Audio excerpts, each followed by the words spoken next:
Arrowed Venkat Naikar Ramasamy, जिन्हें पेरियार तमिल में अर्थ सम्मानित व्यक्ति नाम से भी जाना जाता था, जिनका जन्म 17 सितंबर 1879 को पश्चिमी तमिलनाडु के एरोड में एक संपन्न परंपरावादी हिंदू द्रविड़ धनगर परिवार में हुआ था और मृत्यु 24 दिसंबर 1973 को हुई।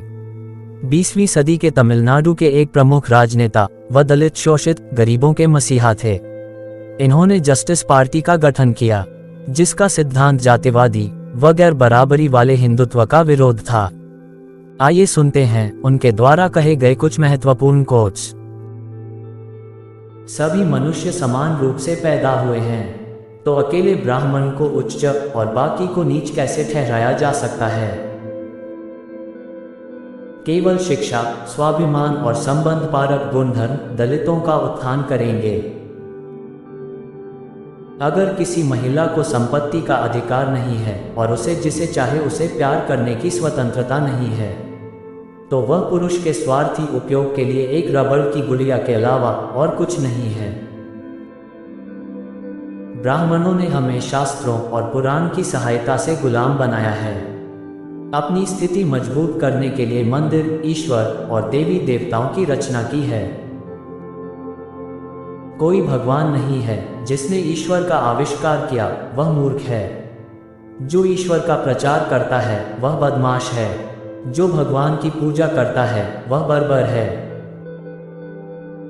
भगवान को भूल जाओ और इंसानों के बारे में सोचो।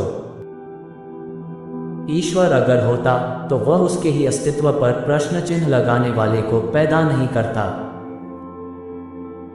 अगर किसी के पास आत्मसम्मान और वैज्ञानिक ज्ञान नहीं है, तो केवल उपलब्धियां प्राप्त करने या धन संचय करने का कोई फायदा नहीं है।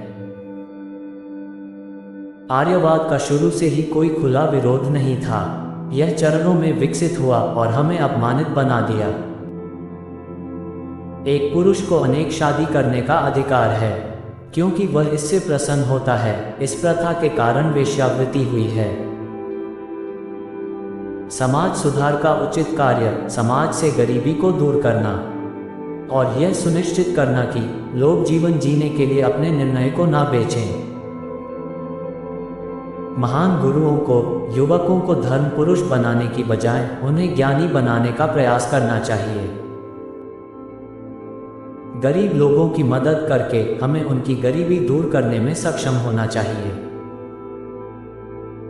हर किसी को किसी भी विचार को इनकार करने का अधिकार है, लेकिन किसी को भी इसकी अभिव्यक्ति को रोकने का अधिकार नहीं है। पैसा उधार लेना एक भयानक पेशा है। मैं उसे कानूनन लूट कहना चाहूँगा। हर व्यक्ति को स्वतंत्र और समान रहना चाहिए। ऐसी स्थिति पैदा करने के लिए जाति को मिटाना होगा। आप धार्मिक व्यक्ति से किसी भी तर्कसंगत विचार की उम्मीद नहीं कर सकते। वह लंबे समय से पानी में पत्थर मार रहा है। उन देवताओं को नष्ट कर दो जो तुम्हें शूद्र कहे। उन पुराणों और इतिहास को ध्वस्त कर दो जो देवता को शक्ति प्रदान करते हैं। उस देवता की पूजा करो जो वास्तव में दयालु, भला और बोधगम्य है। दोस्तों, उम्मीद करते हैं आपको इन विचारों से कुछ जरूर सीखने को मिला होगा। जो कोट्स आपको पसंद आए हो उनको कमेंट बॉक्स में लिखकर जरूर बताएं और चैनल को सब्सक्राइब करना ना भूलें।